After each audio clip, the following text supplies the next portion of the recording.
fabric cut from last week for the pattern and are ready to start making the daisy block. So we've come up with two methods on how to do this. There's the way in the instructions where you can piece it and just use your ruler to assemble it and trim it, and that works great, and I'll try to show you how to do that piece. And then Anna at the shop put together a foundation paper piece block, and this is for the corner units of the daisy. To me, this would be an easier way to do it.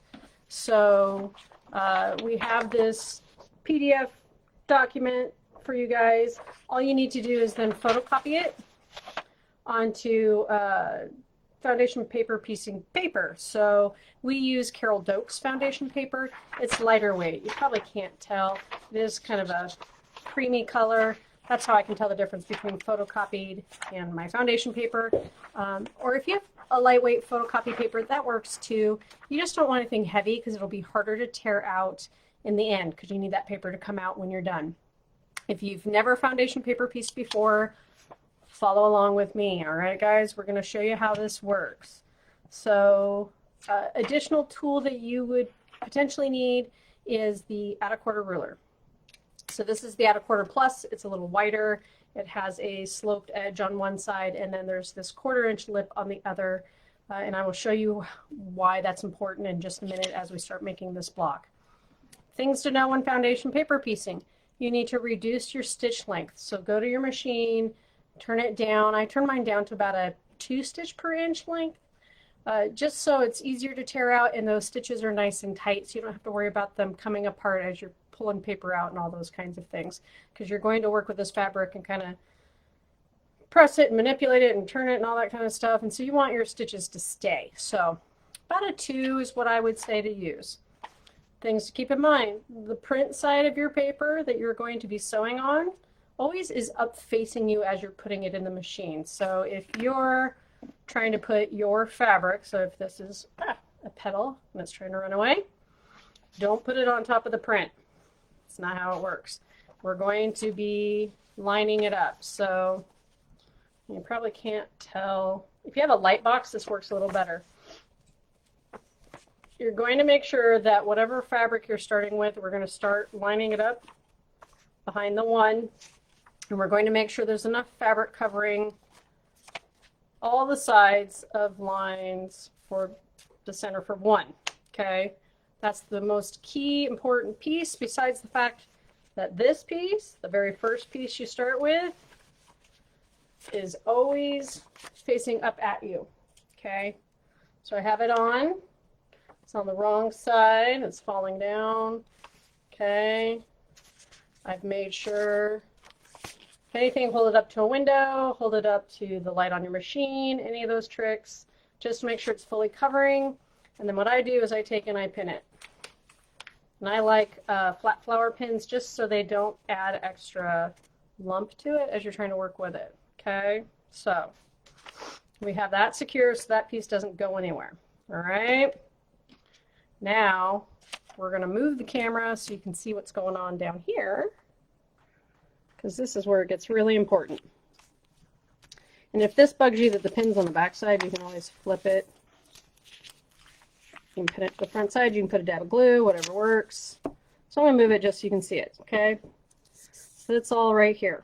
Now, this number 2, that's what we're working with next. So what's nice about this @1/4 ruler, because it has that curved edge, I lay it on that line and I fold it over. Okay, so if you can tell, I have folded it right on line 2. That is what I call my stitch line. Now here's where that 1/4 inch lip. Let's see, can you see it? You can kind of see it. All right, 1/4 inch. It's actually a thick edged lip on there. Okay, so what makes it nice is I can slide it up against that folded piece of paper. This is giving me my seam allowance. I'm trimming off the rest so it doesn't sit behind there as bulk. Okay, so then when I open it back up, I've got that corner ready. And generally what I tell people is I'm preparing it to sew. Okay, so then this is my background for my petal. right sides together. So this is where, kind of like quilting, you want your right sides of the fabric to go together because you're about to sew, so that when you're done sewing you can flip it and everything will be facing up. But for right now, we're lining both straight edges, this one that I just trimmed in this background. And I'm just centering it because I can see the lines behind it to make sure it's going to cover the whole triangle. If anything, what I do is I hold my fingers here where I'm going to sew, and I just use my thumbs to flip it and go, yep, it's going to cover. I'm good. When I walk to the machine, I'm going to have the fabric down against the bed of the machine. I'm going to have the paper up at me, and I'm going to stitch. Okay, so I'm going to do that real quick for you.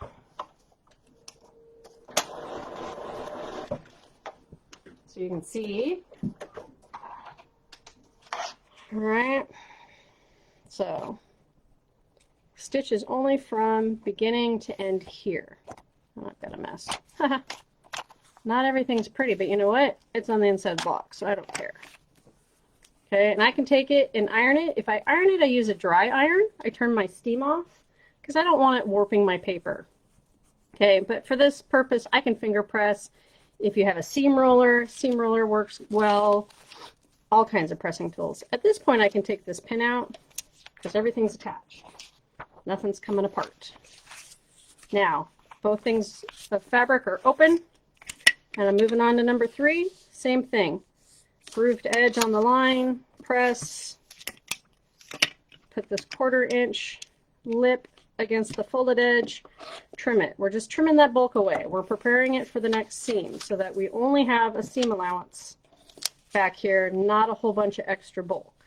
Especially if you had all that teal fabric behind there and then put this background over the top, you'd see it through the back and it would not look pretty. Okay, same thing. I'm just lining up the trimmed edge, straight edge of that, and then I'm going to flip it over, take it to my machine and sew.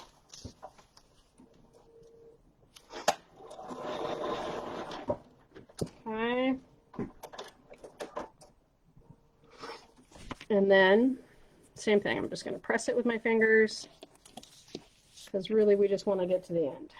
All right, and you're just going to keep doing the same steps.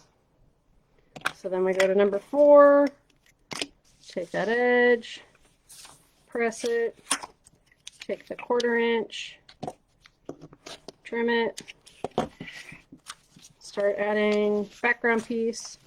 Now I'm making sure that I'm going from this corner here, and I need to make sure it covers all the way at least to where this line is going to be. So I could, because I can see that line behind there, and if it helps you, you could actually sit and trace these lines. Maybe I'll do that for you guys so you can see a little better. So I just have to make sure that I go at least this far with my fabric. So for lining up purposes, you can shimmy and shift if you have a little bit smaller piece, whatever. Using scraps, whatever works for you. You make sure you have coverage. Otherwise, put those straight lines together, right sides together, and I do that little finger check. Yep, it's going to make it all the way past that corner. Okay, I need to make sure I cover all that corner. So we're good. Flip it, take it to the machine.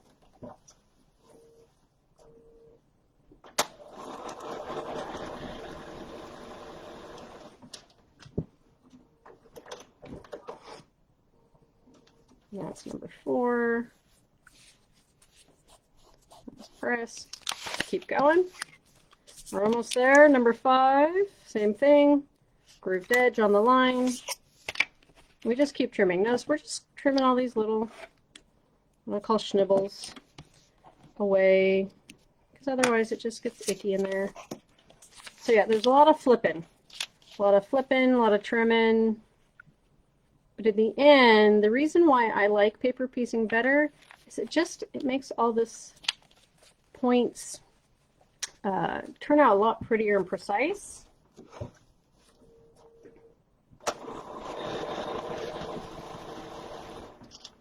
Than say if I was sewing it, potentially. And granted, my seams usually are pretty good. But I like precision, so there we go. And we're doing the last step, number 6. Same thing, groove. And notice I sewed a couple stitches over. You can just pull that back out of the paper. It's no big deal because that paper is going to go away when you're done. We're going to trim all this excess off. So much bulk up there. Okay. One last piece. Same thing. If you want, you could draw your lines if you're worried. I'm just going to note this corner here that I have to make sure that I'm getting to both corners here, and that when I flip, it's going to cover all the way across there, because nothing's worse than if you accidentally, especially a lot of times I'll see people get too far up, and then when you flip you go, oh, it's not covering the corner. And so regardless of how much too much you did over here, it didn't cover there, and then you're really in trouble. That's also why this trimming is very important. If I had left all those pieces and then tried to line up, I potentially would be lining up way up here, right? And then bad things would happen. So trimming is very important. Don't skip that step because you need it to be nice and clean. All right, so we're lined up. We're going to sew it.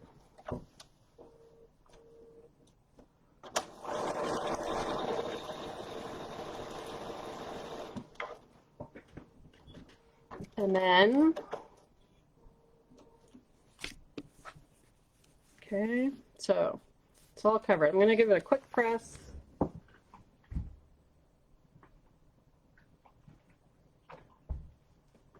And then, so all my pieces are covered.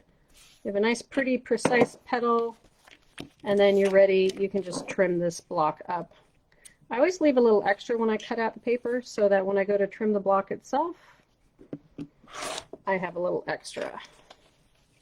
Because I'd hate to do a little too short. So just trim this all up. That's why I love this ruler. I can use it for trimming. I can use it for 1/4-inch seams. I can use it for everything. It's kind of a all you need tool here. So we now have our block the size it's supposed to be. And there it is. And you get rid of all your excess. So we have a petal. So you need 4 of these per daisy for the corner units. And then you'll make the other petals just using a rectangle and 2 squares. That's kind of a basic method where I can even use this to draw my diagonal lines. Draw diagonals. All right. This is what I call kind of a snowball method. If you've seen a snowball block, usually all 4 corners are done, and then the block looks like a snowball. This we're only doing 2 corners so that it gives that daisy petal a little more definition to it. So you sew 1 on each corner, and that's what's going to be the other unit for the daisy, because you'll have here. Now, and if you don't understand that one, well, here, I'll show you. I'll do it real quick because my machine's here. Putting my stitch length back to my normal 2.5, and I'm going to sew on the line.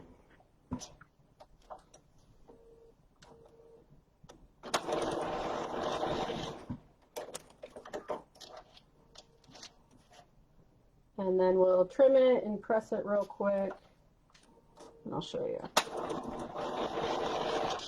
Because it's also the same step as the beginning if you're going to sew your daisy petals. So if you choose that you don't want a foundation paper piece, it's just not your jam, and you're going to sew it, when you first start out to make that petal, this is what you're going to do. So you're going to have a square on each corner where you've sewn on the line, and then trim it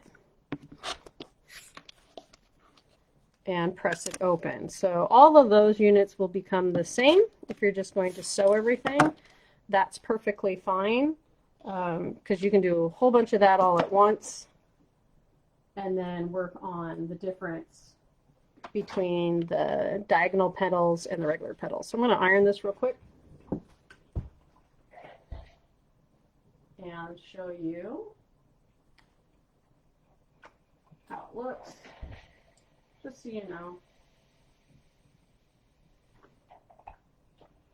super easy. No big deal. Ta-da! So that's your regular petals. And then all you do for sewing the next ones, of course my pieces aren't, they're bigger, which is okay, it gets trimmed down. Bless me. Woo! Allergy season's just wicked right now.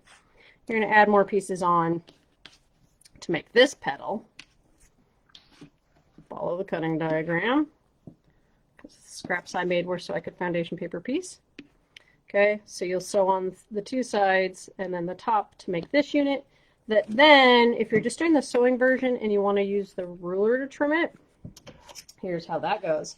And this is what detoured me from wanting to do it this way. Because she says, well, if you have a 4.5 inch square, which is what I have, you're just going to line it up, right? And trim, right? And she doesn't even really give you like, where on the petal do you line it up? How do you determine where to trim? All of that, she says, oh, it's no big deal where you necessarily line it up. Just trim it so this block becomes 4.5. Well, my super like OCD is like, what do you mean you're not going to tell me where? So if you're using a 4.5 inch square, which if you've done a lot of my sew alongs, this ruler lives at my sewing station. So I'm fortunate that I do have this guy just hanging out with nothing better to do than trim up daisy blocks, right?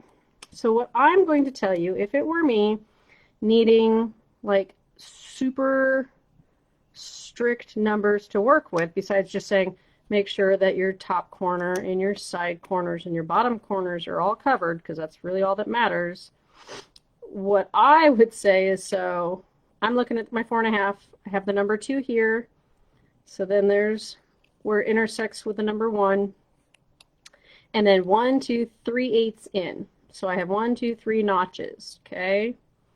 From the opposite side, essentially the same thing. I have a 2 here, it crosses the intersection of 1 here, 1, 2, 3/8 here. Now that one's, it's kind of hiding behind the 2, but I can see little bits of it sticking out, and I'm lining it up right on this diagonal between the petal and the background. On this diagonal between the petal and the background, okay? Bare minimum, if you're nervous, you're like, but how do I really know? You could draw it out. Sometimes I don't mind sitting here with my friction pen, just drawing things out, just to make sure that I really am getting all my corners, right? So you draw it out and go, yep, okay, my square is all the way around. Otherwise, if you want to go for gold, I just say go, okay, 2, go 3 notches over here, and I'm shifting it a little bit. So I'm still there and there. I've got my point going straight through there. I've got my corners here and here. We're going for it. Cross your fingers. Let's see if I can do this. Be a little contortionist at my station. This is why I'm thankful that this is right at my sewing machine. I can get around it. My sewing table, I'd never be able to walk around all the way. I'd have to turn it. And there you go. So there's 4.5 inches. We did it. Woo! And that's how she tells you how to do it. And that just scares the living daylights out of me. So these are your options. You can sew them and trim them the way she says, or you can foundation piece them where you know they're going to come out and work for you the way they should. Okay? So these are your choices. And then you have your other unit that you're just going to sew because it's just the 2 squares. And that way everything lines up. Okay? So I may have trimmed this one a little, oh, I should have trimmed it a little more on the outside of the dark line. So when you're trimming this, trim it on the outside of that black line. Or when you trim it, lay your 4.5 on it and trim around the 4.5. That's the best bet, is you can just make sure that when you line it up, put a paper side up at you, And then make sure you're trimming. So if this was a fresh block, it's all sewn, lay it up on there and line it up, and then trim it so it's all 4.5. All right. So that way you're guaranteed to have it the right size. And then they just come. You're going to have 8 of them total, 4 like this, 4 like that. Make your blocks, make them scrappy, or you're making them 2 colors, whatever. We'll come back up here. Welcome back. And that's the daisy block. As usual, you have questions, you want to know a little bit more, how to do paper piecing, how to line up the ruler, all those things. This one was a little more detailed because we're giving you 2 different ways to do it, and trimming this was a little tricky with the 4.5. So please, if you have questions, ask them, especially ask them in the group. There may be people in the group that have questions they're afraid to ask and are super excited that you asked it for them. All those kinds of things. You're not alone, I'm sure, so don't feel embarrassed or shy about putting questions out there in the group, or message me privately through Facebook or email, Mindy at Quilting Mayhem, or at the shop, whatever. That's what we're here for, is to get you through everything. So don't be shy. This one's definitely got some tricky steps to it. So I would expect hopefully somebody's got questions that I'd be more than happy to answer. So that is my tutorials for today. So I appreciate you guys hanging in there with me. It's not the greatest of Fridays, but you know what? It's perfect sewing weather. So I'm going to get back to it, and hopefully you guys have a happy Friday and just keep on stitching.